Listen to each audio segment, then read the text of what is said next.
8. मरीच और सुबहु का वध। मरीच और सुबहु का वध। दूसरे दिन ब्रह्म मुहूर्त में उठकर तथा नित्य कर्म और संध्या उपासना आदि निवृत्त होकर राम और लक्ष्मण गुरु विश्वामित्र के पास जाकर बोले, गुरुदेव, कृपा करके हमें यह बताइए कि राक्षस यज्ञ में विघ्न डालने के लिए किस समय आते हैं। यह हम इसलिए जानना चाहते हैं कि कहीं ऐसा न हो कि हमारे अनजाने में ही वे आकर उपद्रव मचने लगे।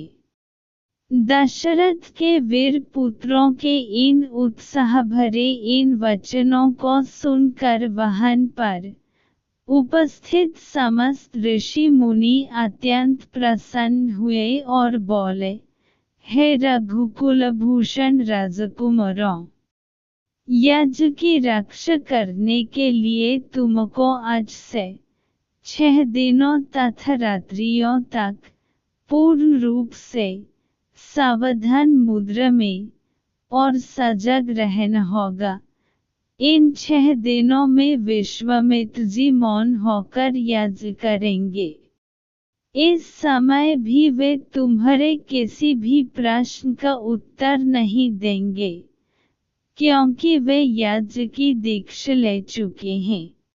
सूचना पाकर राम और लक्ष्मण दोनों भाई अपने समस्त शस्त्रास्त्रों से सुसज्जित होकर यज्ञ की रक्षा में तत्पर हो गए।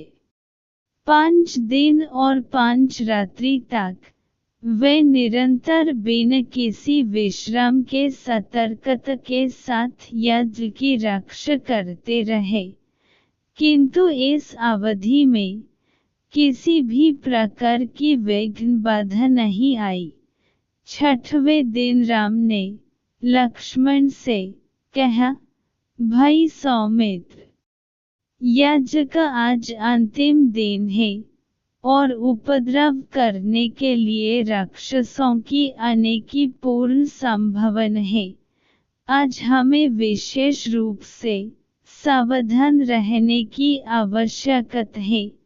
तनिक भी असावधानी से मुनिराज का यज्ञ और हमारे परिश्रम निष्फल और निरर्थक हो सकते हैं। राम ने लक्ष्मण को अभी सचेष्ट किया ही था कि यज्ञ सामग्री, चमस, समिधा आदि अपने आप भभक उठे।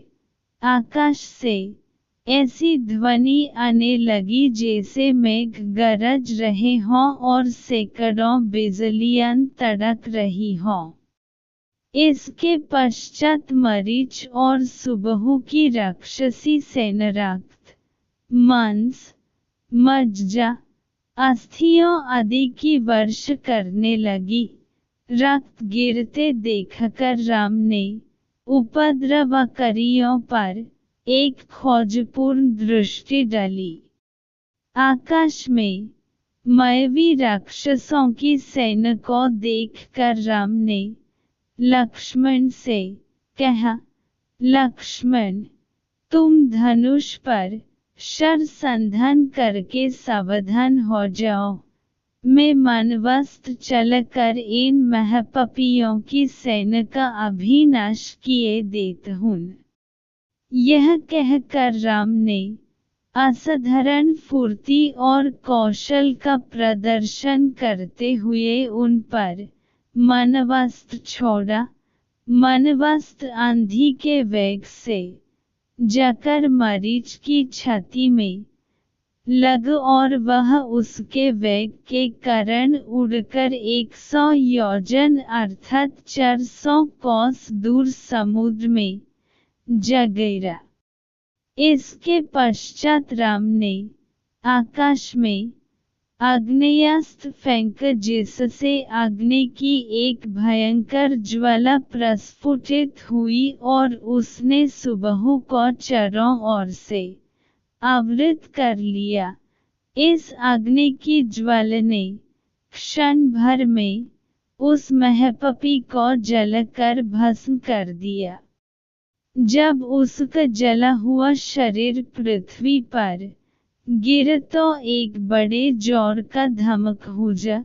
उसके आघात से अनेक वृक्ष टूटकर भूमि पर गिर पड़े। मरीच और सुबहु पर आक्रमण समाप्त करके राम ने बचे खुचे राक्षसों का नाश करने के लिए वायव्य नामक अस्त्र छोड़ दिया। उस अस्त्र के प्रहार से राक्षसों की विशाल सेना के वीर मर मर कर ओलों की भांति भूमि पर गिरने लगे। इस प्रकार थोड़े ही समय में संपूर्ण राक्षसी सेना का नाश हो गया। चारों ओर राम की जय जयकार होने लगी तथा पुष्पों की वर्षा होने लगी।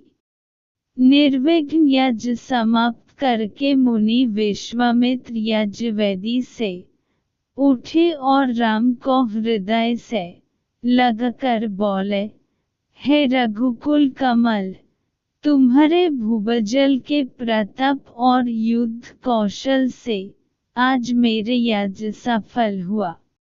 उपद्रवी राक्षसों का विनाश करके तुमने वास्तव में आज सिद्धाश्रम को कृतार्थ कर दिया।